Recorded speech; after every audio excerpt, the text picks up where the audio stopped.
Hello, welcome to Loot Level Chat, the podcast from Loot Level Chill. I'm your host, Mick Fraser, and I'm joined tonight by Steve Chambers. Howdy. Lyle Pendle. Hi there. And Kieran Singh. Evening. How is everybody?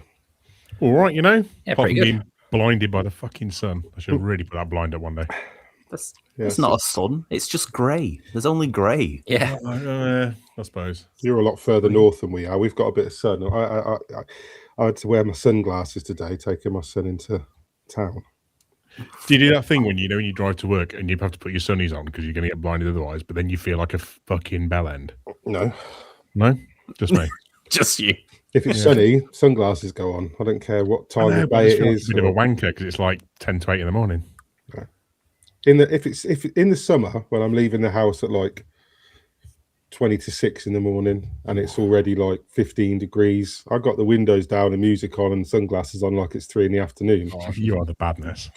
I don't. Cheeky mojito in the cup holder. Yeah, banging, mate.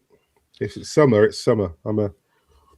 Yeah, I just always feel a bit self-aware. I once did a thing where I went into a customer after being in sunnies all day driving around and walked in just to go and introduce myself, and I wonder why he's giving me a weird look because I still have my fucking sunnies on. What a fucking dickhead.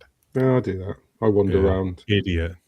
I've been in like a games workshop before and wondering why it's so dark in there. Why is it so fucking dark in this? And I realised that my sunglasses are because they're prescription sunglasses. So once they're on, I get used to them being on, and then. Well, that's the thing. If you're used to wearing glasses all the time as well, you don't actually notice. Yeah, felt a bit of a plonker then because I was like peering at everything in the shop, wondering why it was so dark. This guy's trying to be so cool still. Yeah, that's the thing. If people are like, "What are Games Workshop?" Yeah, yeah, exactly. Yeah, when people are like, "Why are you wearing your sunglasses indoors?" You think that's cool. It's like, no, I they're prescription. If I take them off, I can't fucking see. And my wife's got my other glasses in her bag. So for now, I'll take. Looking with what you got. Yeah, I'll take looking like Bono over walking into shelves in the shop. But Games Workshop has games, haven't we? Got some games. We got some games. We have got games to talk about this week, actually. Yeah, we've no more must we rely on filler chat. It's a shame, man. That's the best. To pad out the. No, I'm joking. It's good when we have a chinwag. But no, we've got some games to talk about today because mainly me and Lyle, really, because we've been playing some banging review stuff. But you guys have have dabbled in them as well. So we're going to talk about a couple of games. We're going to talk about a few games today. I'll start with. No, I need a wind up. Let's start with Mouse P.I. Okay, is it Mouse P.I for hire or Mouse for hire P.I or no Mouse P.I for hire? And you've got to put the dots after P.I. or you fucked it right up. Mouse P.I. for hire. For hire. Or else he's just literally a number for hire. Yeah, he is, and that's not it. That's not a cool maths game. It's a cool 30s cartoon game, obviously. Now, you've lost me, mate. I was well up for the maths, but I'm not bothered now. I hope this is good because I don't like the look of this because I don't like that art style. I'm the only person on the planet that doesn't like that art style. I really don't like it. It looks cool as hell, man. Yeah, but it's really, it's just like it's really old, and we're just doing. And it's like when they used to do it, it was like a really impressive, difficult thing for them to do, and it was like that's really impressive. You know, when you had like multiplanes and like for sure. Like that's really, and now it's just something that they can just animate, and it's like we got better stuff now. But that's my opinion. Like I'm not into the Steamboat Willie. Steamboat Willie, like I've watched that like 6 times this year alone. Yeah, I just don't. I don't get it. Steamboat. Do you sometimes watch it with other people as well, Kieran? Well, sometimes I watch it with my son, but most of the time he's not interested. Yeah, he likes newer cartoons. Yeah, obviously. Ted knows. Ted likes the newer stuff. Better animation, innit? Yeah, I'm not into retro. I just anything that's like anyway. But it's not about. I haven't even played this game. Lyle has. So tell us about Mouse P.I. for hire. Yes, I will. I'll do that. And and we'll talk about how great it looks as well. And Mick can't say anything now. He's had his fun. I've done it. It's out. So yeah, now you can just ignore every opinion I have and tell us how good it is. It's really good as Mouse P.I. We can move on to replace now if you want, and that's, that's fine. Yeah, Mouse P.I. it's a first-person shooter. It has got what do they call it? It's some sort of it's got the word noodle in the art style. They call it noodle something, and I can't remember what because the arms are noodly.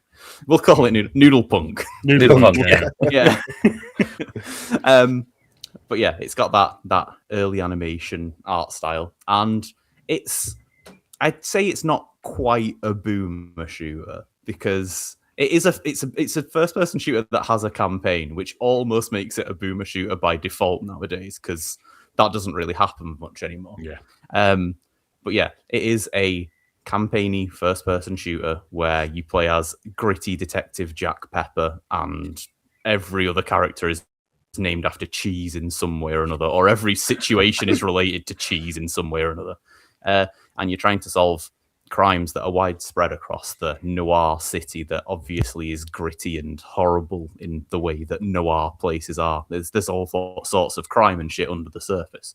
And the shooting is great. It's really fast paced. You can from the very start, you can do a double jump and do dashes that just move you about at Doom paces, actual Doom pace, as opposed to, anything slower. And the guns just all feel really good. They're all very cartoony, obviously. I wasn't quite expecting to blow off as many heads as you do. You just take heads off people when you shoot them up close. That seems really at odds with the look of it. It was a little bit alarming the first time, but you sort of get used to the sort of level of gore, I guess. If you're it's black call and it white, that. isn't it? Is it black and white? It is. So it's not like gore. They can get away with. They can get away with heads being blown off and stuff without having to slap an 18 on it, I guess. Is it slapstick? Is it like slapstick gore, or is it just it's definitely slapstick gore. Right. There's not actual blood, but just shoot. When the first time I loaded up my, brought out my shotgun and did the right click double pump blast at a cute little mouse character's head, and it just went. I was a little bit alarmed. I was a bit oh, okay, we're going there. Does it do the on-screen sound effects thing as well, like a comic book? It does not. No, I was expecting the pow blam kind of thing. No, it's not comic Splat book. as a little mouse's head. Yeah, exactly. Yeah, they could have done that. It's sort of got little bits of almost Metroidvania elements of getting new power-ups and being able to use them to access secrets and stuff. There's fucking loads of secrets in stages because that's what old first-person shooters did. Yeah. I'm into that. And yeah, so you get one of the first ones you get is a tail glide where you can hover across gaps because you're spinning your tail. You use your tail as a grappling hook. They're mainly tail based. And you also use your tail to do lock picking for a fun lock picking minigame, just in case you need anything else to use a tail with. I didn't really know that they were that useful, but yeah, they are. It turns out. Live and learn. Yeah, but you never see a mouse without one, do you? I don't know. I've bred mice enough that accidents happen, Accidents happen like what? Accidentally, you were chopping the veg and you forgot you still had the knife and the mouse and, and the mouse. It's all you rinse the veg afterwards and you live and learn. But shotgunning their heads off, he's got no problem with. No, that's. I mean, the mouse violence is something that you get used to at some point in your life, isn't it? How much of this is sort of platform retraversal based then now? There is quite a bit of that. It has that first person double jump hopping around to get places. I'd say in general, it's not something where you should expect much of the difficulty in any of it to be particularly taxing. It was. I think I died once or twice, maybe, mainly in boss fights. The boss fights are kind of a bit of a step up, and they're quite fun. They're pretty varied and involve a lot of dodging laser beams and hiding behind things and figuring out the best way to not die fighting these things.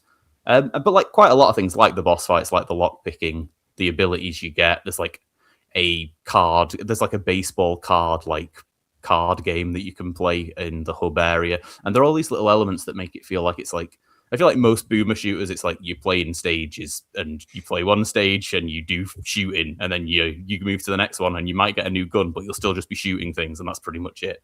Whereas this feels like it's like quite a proper fleshed out campaign, and it's like 12 hours long or something, so it's not a short game by any means either. No, I wouldn't have expected that, man. There's a fair amount of... So I only know from what I've seen in like trailers and pre-release or chatter and stuff, but this is like, it's got an element of detective work. I think they made it sound like that was going to be the case. That's what I was going to ask. Whereas what happens, there are occasionally bits where you'll get to a specific area and you'll whip out a camera and take a photo before you're allowed to progress. But basically, you get all these clues, and then you get back to your apartment, and then you just sort of mash the A button while they get pinned to a board. And that's basically the detective part of the game. So that's most detective games, though, isn't it? You just brute force it in the end. I mean, you could do it to a certain extent with fucking Alan Wake 2. Do you know what I mean? Like, click this on this and see what works. I'd say it's less thoughtful than Alan Wake 2, but it's even less thoughtful than, say, Sherlock or something along that lines. Yeah, it's not really a detective game. It's a detective game that is instead just really shooting. And you are a detective, but you are also shooting off mouse heads, and a lot of them at that. But it's a classic combination. It is, yeah. I mean, what else would you shoot? We don't shoot Nazis anymore. We've gone past that stage in life. Now it's all about I'm always up for a good Nazi shooting. Yeah, well, I think that's the only reason Indiana Jones and the Great Circle did so well, because you're allowed to punch Nazis again. Yeah. They made it acceptable again. Yeah, but Nazi zombies and now cartoon mice are acceptable fodder, and robots, which we'll discuss. But yeah, we will. But yeah, like it's a game where it was very good. I think I gave it like an 8. I think it's kind of difficult because when I see that art style, I think of Cuphead, which is like a 10 out of 10 game that I love with all my heart and have got like every possible achievement and beaten on every possible difficulty and all that stuff. Like it is a beloved game, and when you sort of have a similar art style to a game that is like that level, this is like, oh yeah, it's a really good first-person shooter, but it's not like the best of the best of the best. Like I think I've reviewed 3 or 4 games that I'd score higher than it this week, but that's just sort of what happens sometimes, you know? Yeah. But like, it's not a disappointment either. It's not one where I'm coming away and thinking like, God, after all that waiting, it wasn't worth it. It was really fun.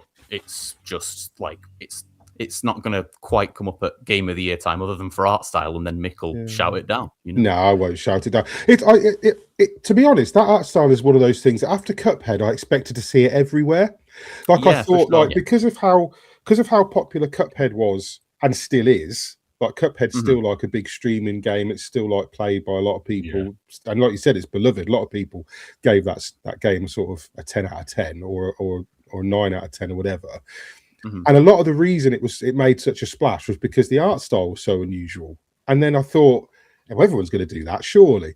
And then like they haven't really. Like we had Cuphead, and I think Bendy and the Ink Machine has something similar, but not quite to the same level. And then now you've got sort of Mouse P.I. for hire. And it just seems like something I just thought, especially like indie developers or people that were going for a certain feel would latch onto and be like, but then I guess maybe it was like, let's let somebody else do it in a different genre first, and then maybe it'll mushroom out now, like some things do. Yeah, it'd be interesting to see.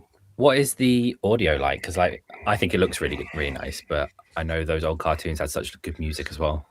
It's got like a real jazzy as fuck soundtrack. It is pure jazz. It's like it's usually very like, you know, if you're in a quieter area, it's very sort of laid back and relaxing and delightful. And then it goes all big brass when things start kicking off. And yeah, it's really good. It's the visuals and the audio combined are just like, they are the perfect vibe. Like you can't really, they are a spectacle and probably the best thing about the game realistically, because yeah, it doesn't cease to impress the whole time. And I love the way that like the animation style of like the enemies and stuff, they also do the sort of Doom thing of like, as you move around something, it's just always facing you, and it does that weird turning thing that just just feels so classic. Good. Yeah, I mean, it sounds great. I think I'm not so keen on the sound of the gameplay, but I think the fact that it looks and sounds the way it does, I think I will have to try it purely for that alone. And for Yeah, it might 12 not be- hours, and sorry, Lyle. No, sorry. I was going to say I don't know that it necessarily would be your bag from that standpoint, but like you'd probably just enjoy having it just be about for a while. Yeah. You know? Yeah, for 12 hours and fairly frictionless, it's probably not bad. Yeah, Like For sure. it's something to kill a couple of afternoons or whatever. Yeah, definitely. Yeah. Oh, fair enough. Yeah, moving on then.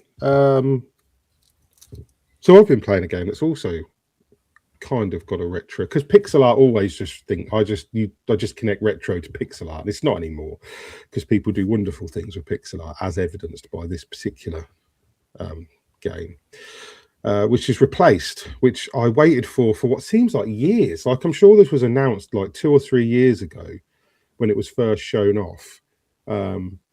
And just, I mean, you've mentioned it numerous times. Yeah, I was really hyped for it, and then the demo got me even more hyped, and it was so short. And then it got delayed right after the demo came out, which was like, maddening. So like, I've been waiting for this game, and it didn't disappoint. Like, it didn't blow me away, which I kind of knew it wouldn't after the demo. I kind of knew this would just, and I don't want to say, like, I don't want to be disparaging, but I knew this would just be like good. Do you know what I mean? Yeah. Like, even from the demo, I was like, this is not going to do anything like really super unexpected. Because, like, to be fair, 2D Metroidvania, pixel art games, whatever, this kind of style of game, it has to do something really, really new in order to stand out, because there's so many. And I mean, I've already kind of got Castlevania this year pegged as the one that's going to be like, because it looks fucking Fingers crossed.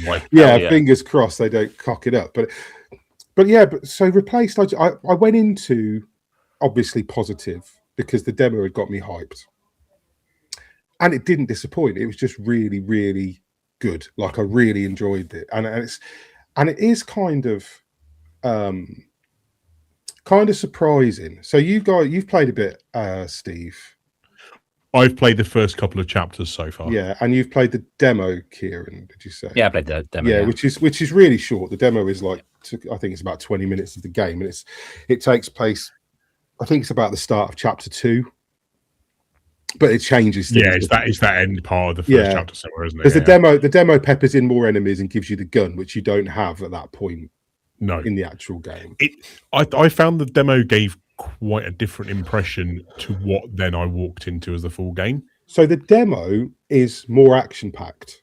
The demo is very much like walk a bit, fight, walk a bit more, do a little, like, climb up here, drop down there, have another fight, hide from some searchlights, have another fight. The actual game has got a lot less action.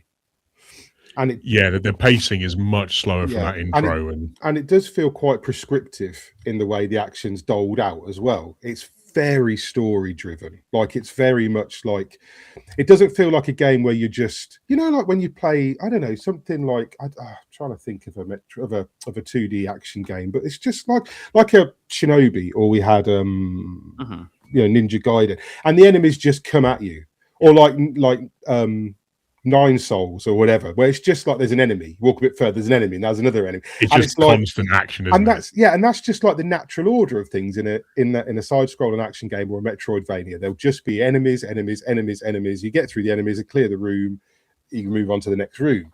Whereas Replaced isn't like that. So it's very much like, if the story says you should have a fight now, that's kind of when you have a fight. And then if there's no story dictating that you should be fighting now, you don't have fights for ages. Like, ages the game goes without having to like kill anybody or fight anybody. It feels like they very much want you to soak up the atmosphere of it all. And take your time, just enjoying these locations as you're pottering around, and pick up the odd little shiny in the background and really take it all in.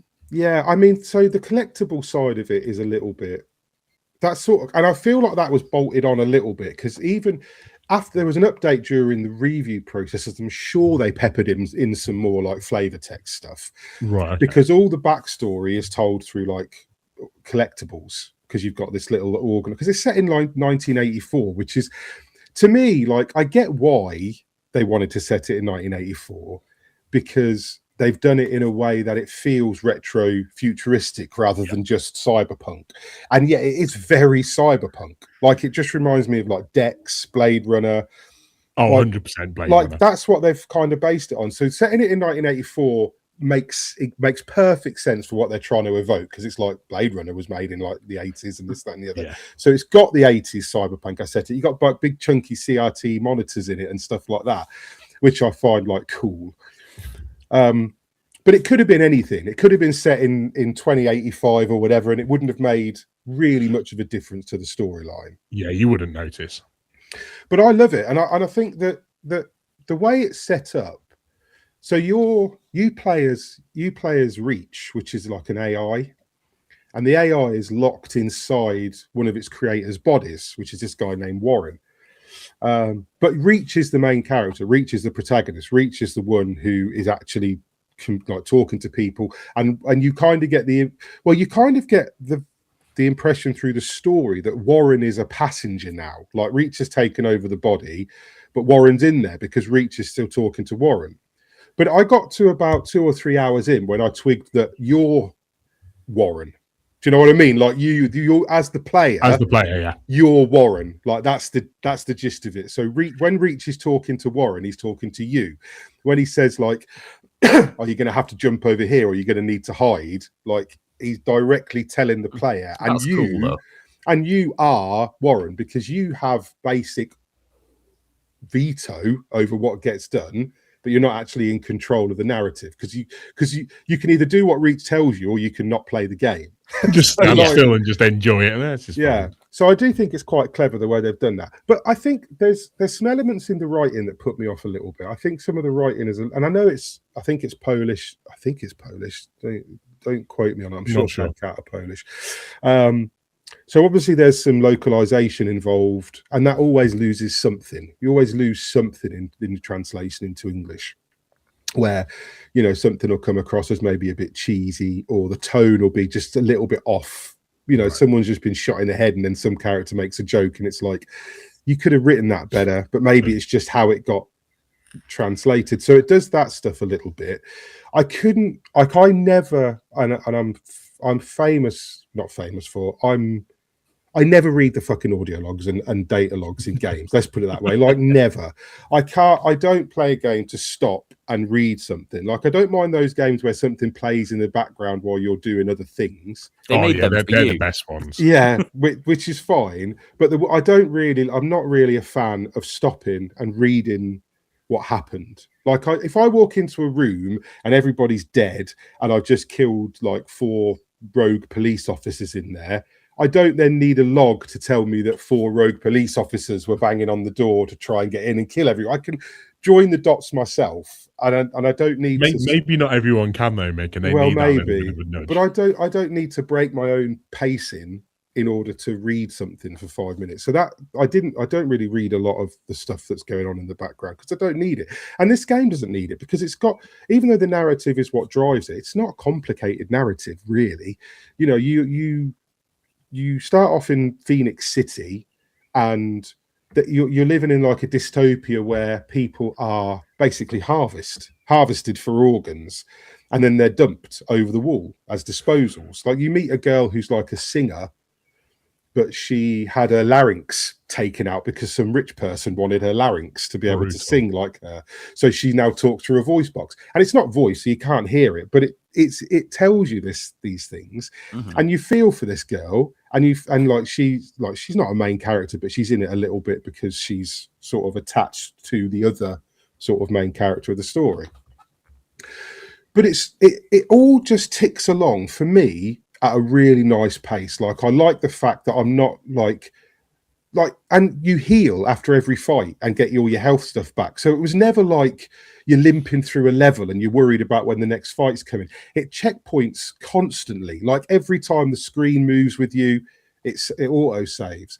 Every time you're about to have a fight or do some of the platforming was really cool, because it's all based on like this gun, which is like, they call it the Huxley. and it's this pistol that you get from the police, which is, it starts off as a baton because it doesn't work.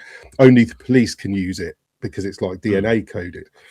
But you get hold of it because you're an AI. You somehow manage to be able to use it, which everyone's surprised at. You shouldn't be able to use this.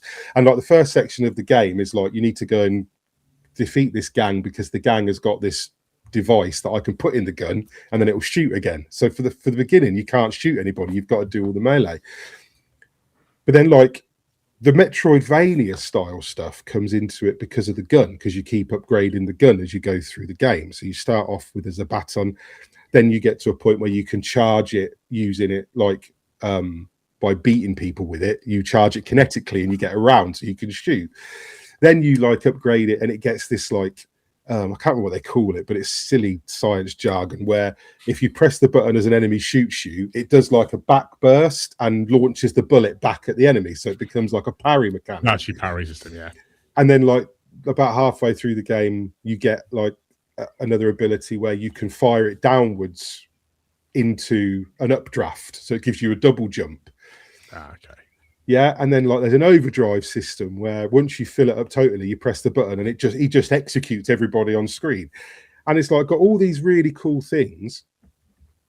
And it's just, I just think it's just wonderfully paced. I had my issues with it. I didn't like some of the dialogue. I thought the story was a little bit kind of, we've seen it before. It wasn't really blowing my mind, the story, but the combat is beautiful. The combat is just, it's one of those games where I was playing it on normal and there would be times when, so the game will throw things at you. Like you also like the character gives you a grappling hook. So it's a pickaxe, but you use it as like a grappling hook. So you can jump on walls and hang, and you can use it to break shields when enemies have shields or armor. Yeah.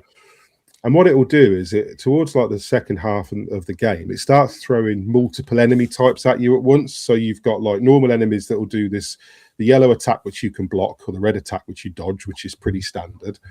Unless you've got a bullet saved, and then you can press the right trigger and just do a takedown, regardless of what attack they're doing. But then you've got like massive, huge hulking guys in armor that you have to cut off, and you've got guys that come at you with riot shields, and there's snipers, and you've got all these things on this 2D plane that are all at you at once.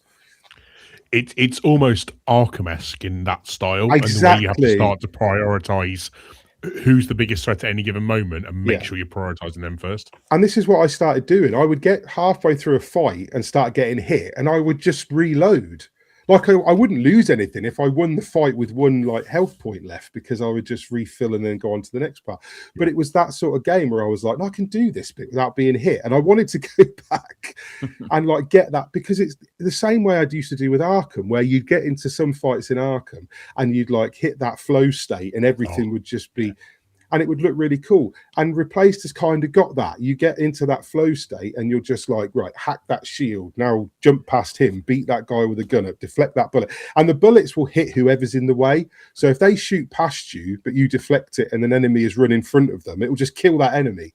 And the bullets are like, if they're unarmored, it's a one-hit kill. They don't get back up after a bullet. So you've got this real, like, it just flows really well. It's got really great combat. I found you do that thing that you, as soon as you start to see a given color, you just automatically have that muscle reflex now, and you're like, yellow, that one, constantly bouncing. And you do the same later with the bullets. As soon as they have, like, when they're going to shoot you, they get a white laser. Yeah. And when it goes red, that's when you dodge. But when you've got the upgrade to the gun, when it goes red, you press the deflect button and it just shoots the bullet back. And you get this like little bit of invincibility, so they can't like keep hitting you while you're deflecting the bullet and stuff. But it's a good game. But the star of it is talking about art styles. I get hyperbolic a lot with stuff like this, but I don't think I've seen a game that does pixel art like this. No, at this level, unique in its look, because it's not just the fact that it looks like it's nice pixel art. The animation is off the fucking chain. Like the combat animation for pixel art is off the fucking chain. When Reach is doing some of the takedowns he does, you know, when he's like rolling over someone's back and throwing the gun up and catching it and shooting them, or like it does look really. There's a move that he sometimes does where he literally drop kicks someone, and as their head goes back and he's dropping, he like blows their brains out. And it's like there's this animation level is mental. But combined with what they do with lighting and the moody colours, it's absolutely, it's the best looking thing I've played this year. It's absolutely gorgeous.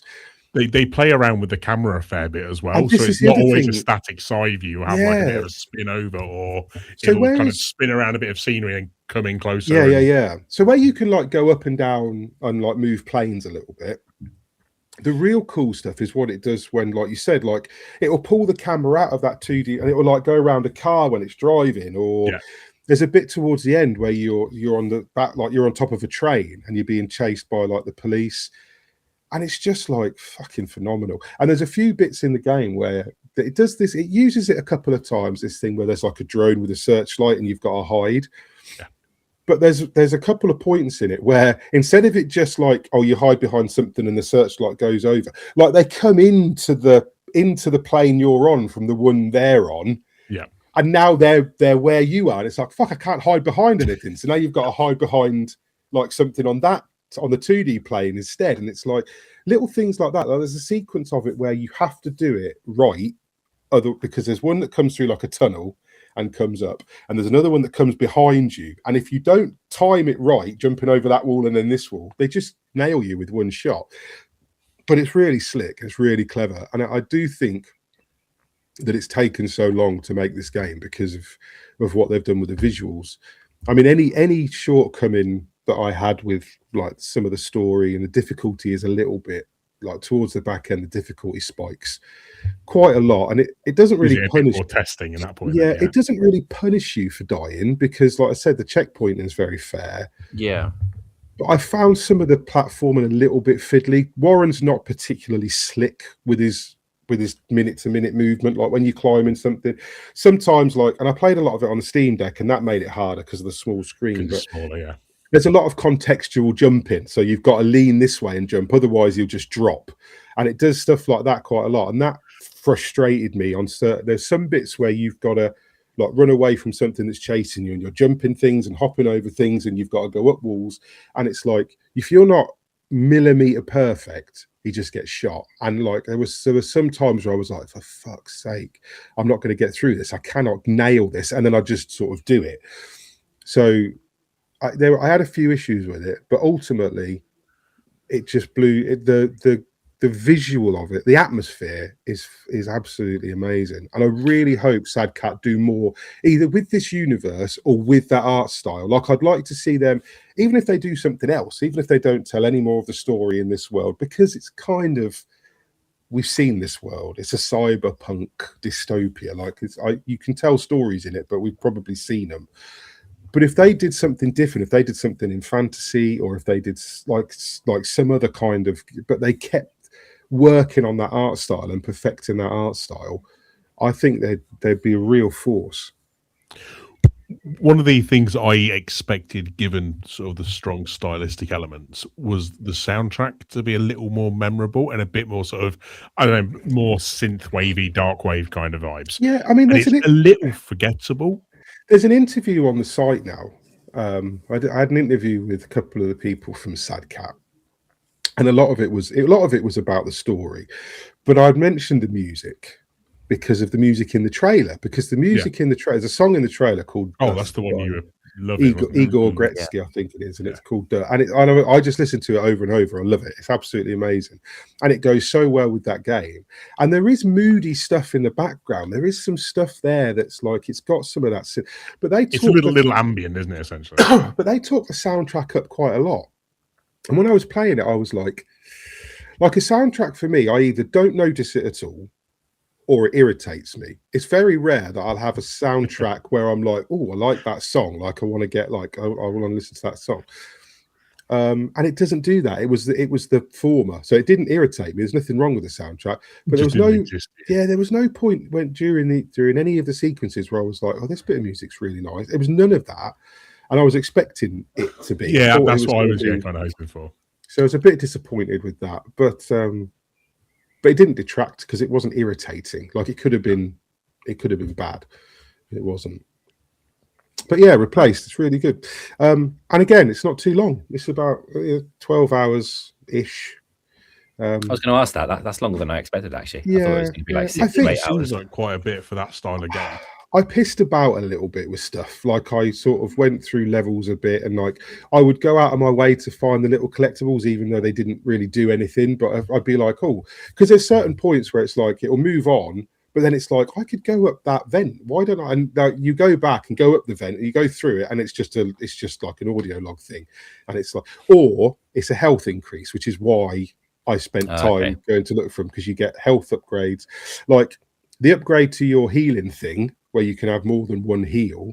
One of those you're given, but the other ones I've found just by exploring the level. So it does give you kind of a reason to like go off the beaten path. And if you see but it is one of those games where you can quite easily walk into the bit that moves the story on, and it's like, fuck, I'll never know what was that way, because that way could have been the story, but it was this way. So it does that a little bit, but it's really good.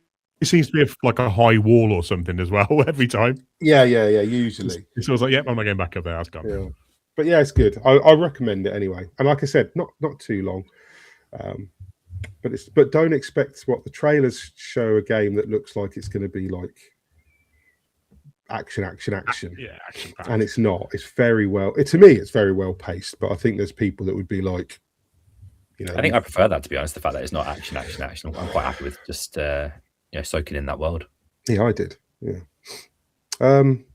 But one game that is action, Mm-hmm. probably action, almost to a fault, because it never stops, is Pragmata, which Lyle and I have played. Did you finish it, Lyle? Have you finished it? I've not quite finished it at the current time, but I think I'm pretty damn close. Well, look, I won't spoil anything, but the ending made me cry. Oh, I hate there was a point, genuinely, there was a point in the game about halfway through where I nearly cried, and then the ending just did it. And I obviously can't say why or what happens, but suffice to say, it's very, very satisfying and very, very sad and very, very well done. And it's a Capcom game, so like, it's such a Capcom game as well, isn't it? Do you know what I mean? Like, it's so Capcom-y. Mm-hmm. You liked it though. I liked it. I liked it as much as you liked it, for sure. Well, I am liking it, I guess, because I haven't finished it. But yeah, it's just so satisfying in all of its different systems and the way things are linked together, and its world is really interesting in lots of different ways. Like I don't have very much bad to say about it whatsoever, really. Because the base of the combat in this has quite a unique idea for anyone that hasn't seen it. Yeah. The fact that you are shooting enemies and going around as you would expect, combined with an element of pipe mania. Yeah, sort of. I guess is the nearest thing I can think of. Yeah, it's hacking. So you're puzzle solving and hacking as you're shooting. Yeah. Yeah. So you're Hugh, who's like a really kind of like. So Hugh was surprising to me, because when you start the game, you've got Hugh and 3 dudes, and 2 of them you can't see their faces, so they're like Star Trek red shirts, and then you've got the other guy James, who I thought was Hugh. Like when the others are gone and Hugh takes over, I was like, I thought that was James, but when I went back and rewatched it, they do look slightly different. Slightly. Very slightly. But you're Hugh, and Hugh is like very much generic action dude. He's like Leon in space. He's like, he just looks like a big burly boy. Yeah, he's like another Joel. He's like, but what I really, really liked about Hugh is that he's not a miserable bastard. Like normally in these games, the guy you play, especially if they're going to team him up with a cute little girl, and Diana is super cute. If they're going to team a character up with a cute little girl, they make him a miserable bastard, and she slowly melts his heart. Hugh's fucking delightful. Like, he's a delightful guy. You would have a beer with Hugh. Do you know what I mean? You would let Hugh babysit. Do you know what I mean? You'd leave Hugh alone with your wife while you went out. Do you know what I mean? He's a really nice fucking dude, and he like goes on about like these 3 guys who he was with, who you sadly lose at the beginning. But he like talks about them like, oh, they were my brothers. You know, like we were really close. He talks about his past, where he was like adopted, but his parents were really supportive and like paid for him to go traveling around the world and become an explorer, and that's why he's an astronaut. And he's like really fucking well adjusted. Yeah, for sure. There's no like It seems trauma. like a really He's not refreshing take rather than it just really the jaded is. old bastard we always get. Yeah, he's not like nursing. He's not like, I killed my entire squad. Or he's not one of them. He's just like, yeah, I went traveling. Yeah, I've seen this. Yeah, no, London's nice this time of year. He's like a really nice guy. And it was really weird to play that because it's just only Capcom, I think, would do that. Yeah, It seems like it's paid off. Oh, It's doing very well. It's doing very well. Like, I was surprised. I thought my score would be in the upper because I gave it 9.5 out of 10, and it wasn't. Like, there were some 10s for this. But yeah, it's just really well put together. I mean, it's Capcom. Capcom don't really make bad games. Like, they don't always make hits, but generally speaking, they don't make bad games. I mean, even like I mentioned it in my review, they did that Kunitsugami last year, and the year before they did Exoprimal. And fair enough, they were a bit experimental, and they didn't resonate with people as much as their usual stuff. But they weren't. Neither of them was a bad game. No, for sure. But we need devs to be taking these big swings sometimes and seeing where things go, or else we're just going to be stuck in a rut forever of the same old releases over and over and over. So, well, you see, the thing is, Capcom can do this because Capcom is a company that can take a risk on a Pragmata because they release it in the same year as Resident Evil Requiem and Monster Hunter Stories 3. And do you know what I mean? So, like, Capcom, it's going to cover their ass, isn't it? Yeah, so it's a risk, but they are in a position that is almost unique compared to most. Like, Rockstar could do it. Do you know what I mean? Like, this year, Rockstar could release a game in July that sells fucking 8 copies, and then they're going to release GTA 6, and no one's going to give a shit. Like, they get away. Please be Table Tennis 2, Rockstar. Please, come on. But I feel like Capcom, they've earned the right to take these risks. Like, they can put out a game like Pragmata, and know that. I mean, they were obviously confident. They brought the release date forward. Do you know what I mean? They were obviously confident about this, but how can you be super confident about a game like this? Because it's really, and I don't say it about a lot of games, but it's really, really different.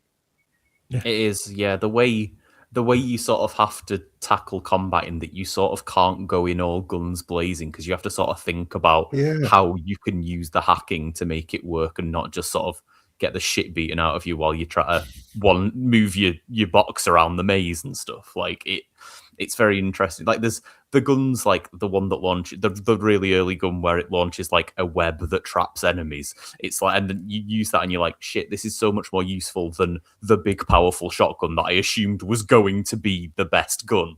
Like, it forces you to play so differently, and it, alongside all that, all these things working together then can all be upgraded, and you find all the bits of collectibles that help you in all these different ways, be they things that help you fill out a bingo board that gives you rewards, or fun little collectibles that you give Diana that are like tokens of what life was like on Earth that she just loves because she is a charming little girl who is getting little presents and wants to know as much as she can about, this life she can't imagine because she's a little robot who's been trapped on a, facility forever. I didn't know she was a robot. I don't actually know what the story is about. Yeah, so she is the Pragmata. That's what a Pragmata is. A Pragmata is. It's not a common thing in this universe or in this world, though. Like, it's not like she's like, I'm a Pragmata, but it's not a common thing. It's very much so. So I'll give you a quick backstory. Is that it's set on a lunar base, actually on our moon. It doesn't tell you the year, but it's obviously in the future. And they've tunneled into the moon and they've found a video game MacGuffin, which is Lunum.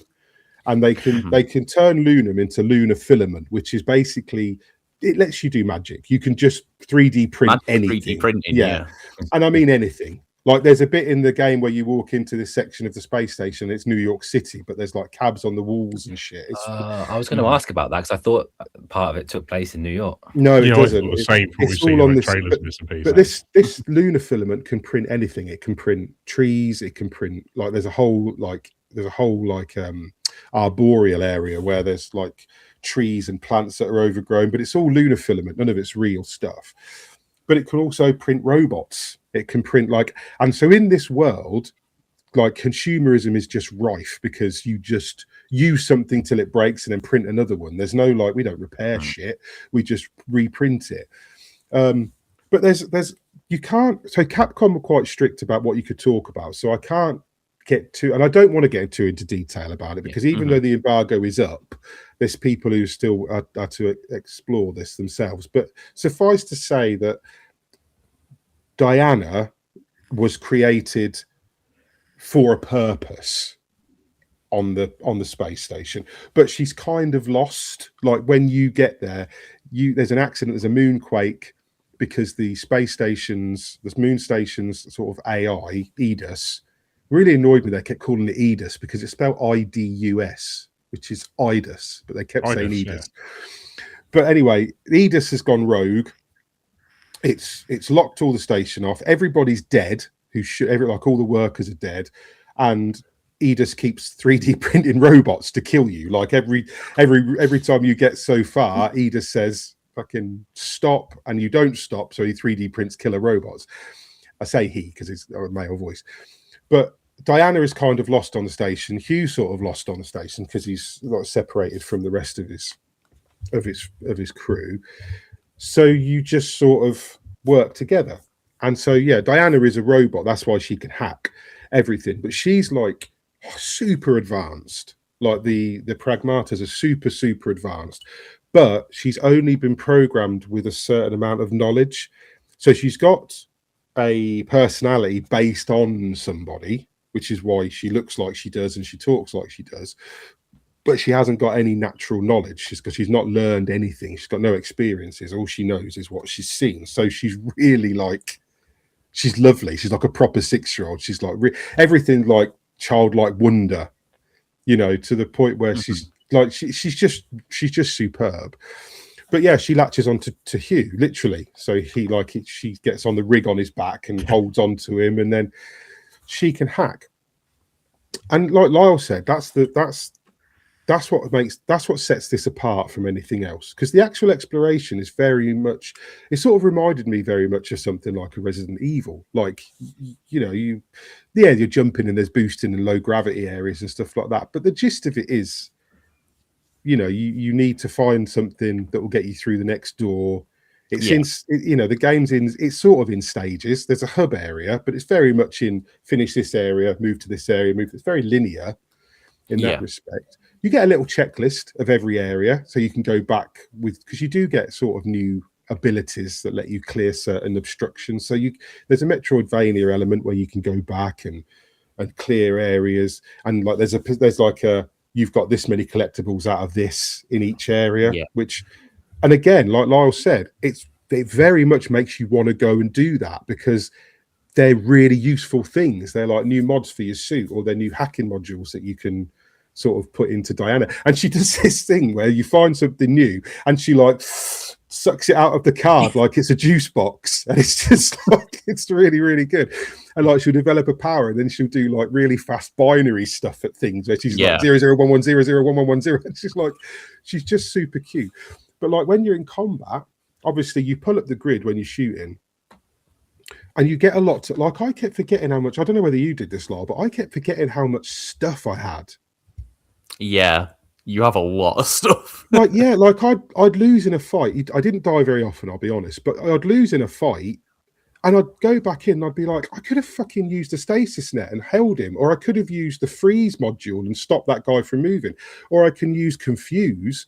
Like there's a thing where you can do so the grid comes up, say you start here, and then you move along the grid, and there'll be a node which like increases your damage, and you go through as many nodes as you can before you hit the green node, which hacks them, and then they open and you can do damage.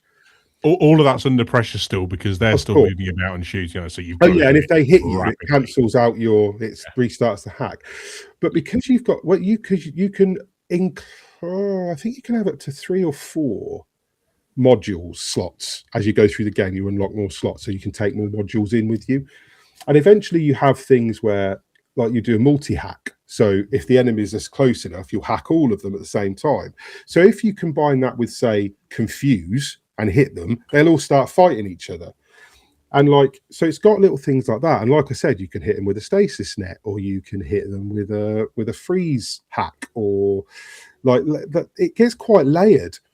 And like you'll even unlock to a point where you'll get to be able to carry. So at first you can carry 4 guns. Later you get upgrades where you can carry all the guns. Basically, you can carry like 8 guns, so you can shift back and forth. And then like at that point, things like the shotgun become like super useful, because you don't have to sacrifice it for a different gun. Yeah, you can just have it as a backup. And the more you upgrade the weapons, like they'll get more they get bigger magazines, they get a higher fire rate, or they get a faster charge rate, because there's some that you'll charge up to do a damage with. And it's just it basically gives you, Capcom haven't built this to be a challenge insofar as they want you to get through it and unlock insane mode, because you get insane mode when you beat it on whatever difficulty.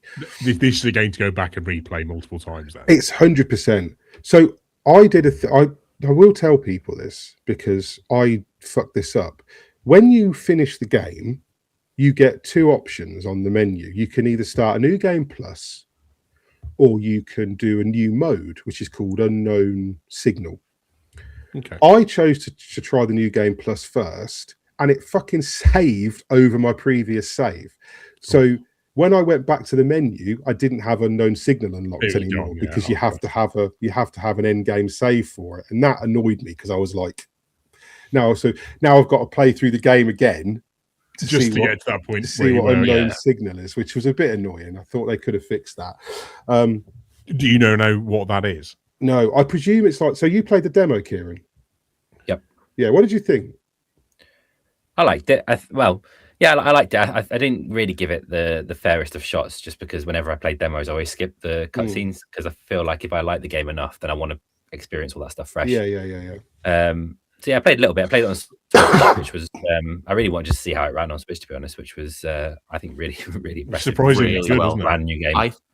I think it's like the best port I've seen on the Switch, and I've played like Final Fantasy VII Remake. I've played all 3 of the Resident Evil trilogy they brought out. Like, I think this is the best of those, big AAA, big budget Switch games that they've brought out on the Switch too. It's really, really impressive.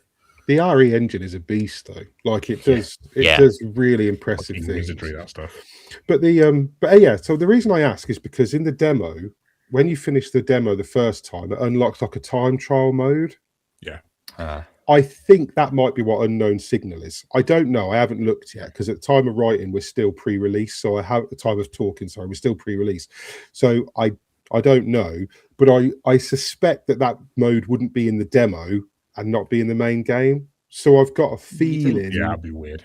That might be why it needs you to have a finished game save, because it's like a boss rush sort of thing. So makes sense. I don't know, but that's what I'm guessing. But you'll find out when you finish it again, mate. Be fine. I do. This is one that I do intend to get the platinum on. I liked it that much that I will probably go back and do the platinum, because I don't mind going back through it. I don't know whether the platinum needs you to go through it on Insane. That could be challenging, but a new game plus on Insane mode might not be so bad, because you're already geared up. It does reset everything in New Game Plus except Hue. So it does reset. You have all the weapons you've unlocked, but it resets like your cabin coins and all that stuff, all the collectibles that you've. It resets the level of your hub, because you every time you kill a major story boss, you get another level of your hub, which unlocks new upgrades and new modules inside the hub. So like it's a training module, and like you can find these memories of Earth, which you put down in the base, and then Diana basically gets all squealy about them, and there'll be like a sandcastle, and you get 4 of them, and when you get all 4, it 3D prints them, so then Diana can go and play with them, which is really cute, because you can play like hide and seek with her. You can like push her on the swings and stuff, and it's got like it's a really weird mashup, man, by the sounds of it. But like I said, it's very, very Capcom-y. It's a really Capcom-y game. Like, it feels like how Resident Evil 4 Remake felt to me, where it was just one of those games where like everything gives you something that you can then use to upgrade something, and you can kind of pick and choose the way you play it in that regard. It's kind of bizarre how open it is with like the upgrades. Like once you get one of these upgrades to the hub area, there'll be loads of things you can decide to attempt to see what like you want to spend your upgrade stuff on. So like you'll suddenly be able to, you know, do all sorts of things that it just didn't feel like would be this. Like a lot of those upgrades feel like they're more like you get this after a boss, as opposed to like you can just pick when you get it. You know what I mean? Yeah. Just a lot of. But I like the bingo card thing. Like I went and did the training missions just to get the coins so I could get like the outfits. But it's very much, this is what I mean by it's very Capcom. It's very much like you'll be doing something and Capcom will suddenly be like, you're in a video game, remember? Do you know what I mean? It's like it's kind of like it's like fuck immersion. You're in a game. Here's a new outfit, or like It doesn't need to be all po-faced about it. It can be, it can be fun. It's like when you went. It's like when you got to the shooting galleries in Resident Evil 4, and you were like, "Why is there a fucking shooting gallery here? That's weird." But it's like, we don't care. It's a fun game, and it's fun. It's very much like it's a superb game. I do think. Again, I don't want to spoil anything. It would be surprising if Capcom made a direct sequel to it. Let's put it that way. But I can imagine them using all the elements, especially like the hacking and shooting. I don't for a second think there won't be a Pragmata 2 with the way this is being received. I do expect there to be a Pragmata 2. I don't know where they'll set it. I don't know if it'll have the same characters. I don't know if it'll continue Hugh and Diana's story, because there's certainly like an option to do that. But they'll definitely come back to this. Okay. Like almost certainly they'll come back to this. And it's got some really cool little, so like it's quite cinematic in the combat. Like the bosses are giant. Like every boss is like a big spectacle. Like there's a giant scorpion. There's a boss that's like bigger than skyscrapers. There's like a boss that's like a gunship. You know, it's got this cool stuff. But it does some it really, really layers on like the cheesy action movie. Like you'll be doing stuff and the boss will be attacking you, and you'll be dodging and you'll be really desperate. And then suddenly Diana will be like fucking like overdrive protocol engage, and it's like you get these little moments where it's like fucking go Diana, and you'll do it, and then Hugh will be like Diana, and like they talk to each other while you're doing things, and like you'll pull out the shotgun and shoot an enemy, and Diana will remark on the fact that you used the shotgun on that enemy, or like you'll do a hack, and Hugh will say to Diana like, nice shot, kid, and like it's got that element of like Hollywood. It sounds like you are loving that relationship dynamic as much as you are the gameplay. It's really well done. It's really, and I guess it's done in a way that is probably very, very, like Capcom have played it very, very safe. Like there's no conflict really in this game. Yeah, there's a villain. There's a couple of villains. Like you don't like, and then like there's other characters that you meet, and it's like they have their own like stories and things, but it's all played quite safe. Like there's never a point where I was like, oh, I didn't see that coming, or that was shocking. Yet at the same time, it does it in such a way that it feels, and again, it's frictionless. It feels frictionless. Like there's a challenge to the combat, and there were times when it does get like there's red rooms, so you find red key cards, and then scattered throughout the base, every area has 1 or 2 red rooms, and the red rooms are just a combat challenge, but they mix them up quite a lot. Like sometimes there's a laser grid to avoid, or sometimes like there'll be, if you get the enemies positioned right and hack some up on the wall, it'll nuke the enemies in the room for you. But it's like the trick is to get them in that position. And then like a lot of the training missions you do are similar. You go into this VR training area, and they have similar like mechanics, and like some of them really are like some of them I couldn't do the first few times, and I didn't mess with them because I didn't have much time on like the embargo, and I wanted to finish the story. But I can imagine going back and spending quite a lot of time on some of these, like where you're like zipping up walls, but then you have to dodge like laser grids that are coming at you, and there's like a floor is lava training mission and things, and like see that sounds more appealing to me than moment shootiness. But I mean, the story's not overbearing. You could skip it. and you'd still get the gist of it. It's not difficult to follow. The cutscenes are really sort of, we enter the new area, there's a cutscene, the boss is introduced as a cutscene. It's not like It doesn't take over the game at all. Yeah. It's not cutscene heavy where you're like watching a Kojima game or anything like that. But didn't you mention something weird about swapping difficulties, Mick, on this? So I think I was on about the third or fourth area, and I went into a red room and I kept dying in the red room. And at that point, I just really wanted the cabin coin from doing the red room so that I could get the outfit. So I was just like, because that's what I do in games. Because the best reason. Yeah. So in the end, I was like, I keep dying. So I just dropped it down. I thought I'll stick it on easy, do this red room, and then I'll carry on. You can't change it back. So once you drop it to easy or casual, you can't change it back, which again quite annoyed me, because I finished the red room, got what I wanted, and like I don't play games to test myself with a challenge, so it didn't bother me. No. But it wasn't a hard game up to that point. Like it was a really steady. Yeah, I think the red rooms are by far the challenge of the game, aren't they? Really. Yeah. And I cheated myself in a way because I just wanted that cabin coin so I could go and finish the bingo card and unlock the blackout. The bingo was it card. worth it, Mick? Yeah, it was in the end, to be honest. It was a cool outfit, but I found you couldn't change it back, so that annoyed me a little bit because I thought, why? Yeah, it's an odd choice. Why won't Capcom let me do that? So if you start the game on casual, and you find it too easy, you're just on casual. So my advice is don't. Could it be an achievement thing because it wants you to do that run on?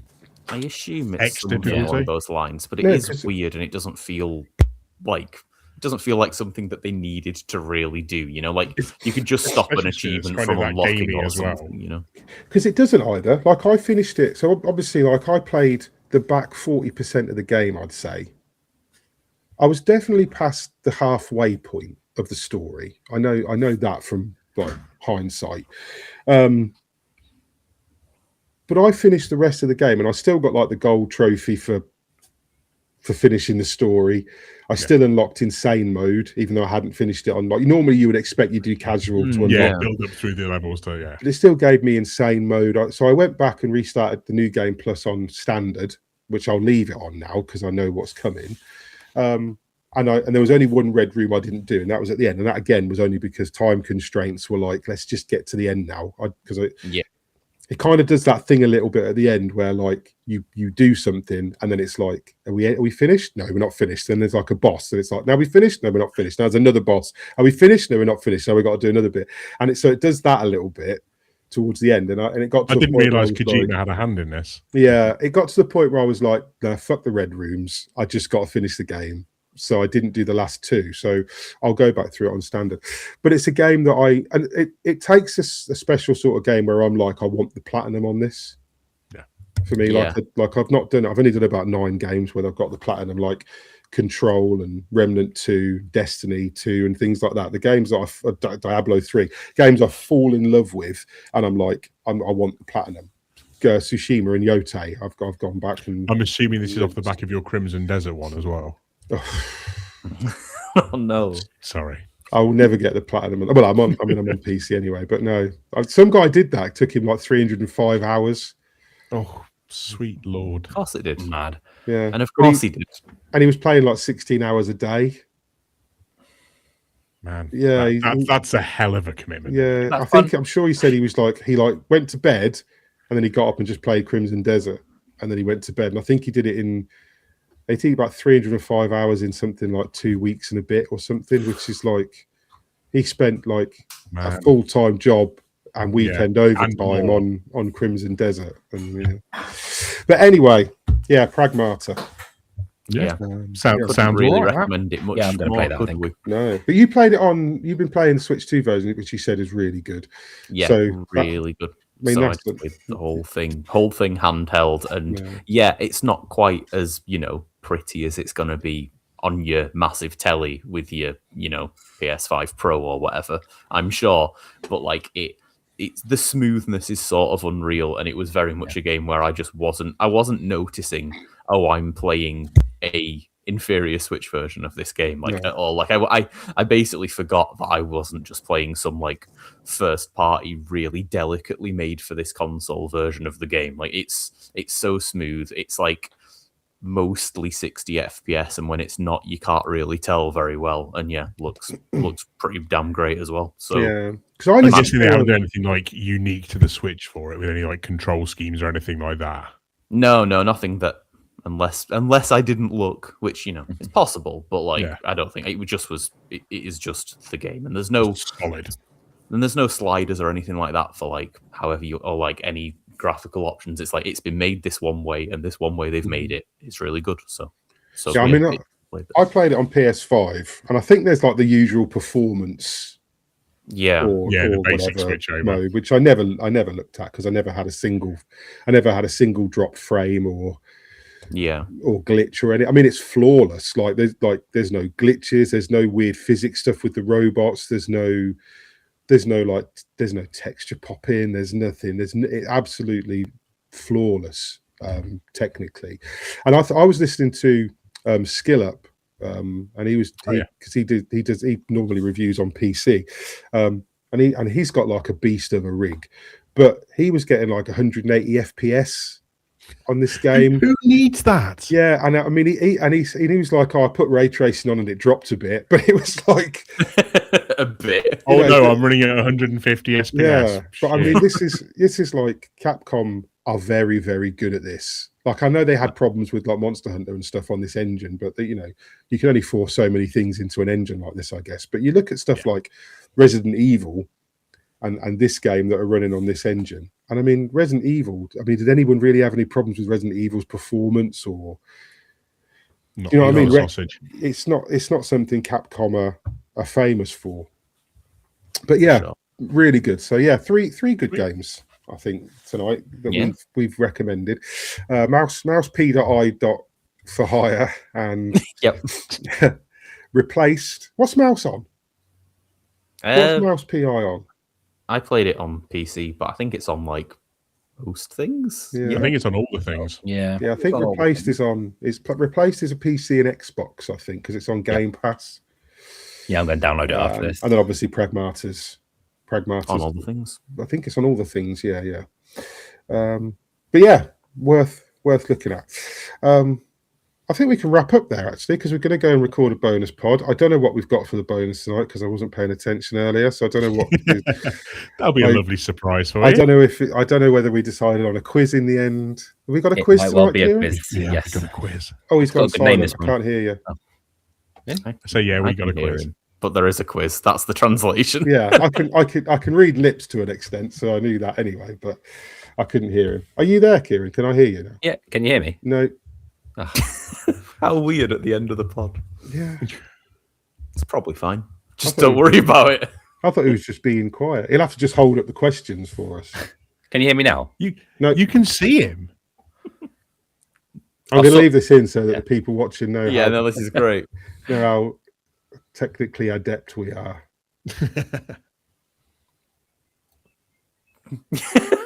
I'll tell you what, he'll wave away. We'll go and get it sorted before we do the bonus pod. So yeah, the bonus pod will go out on Wednesday. This goes out on a Monday.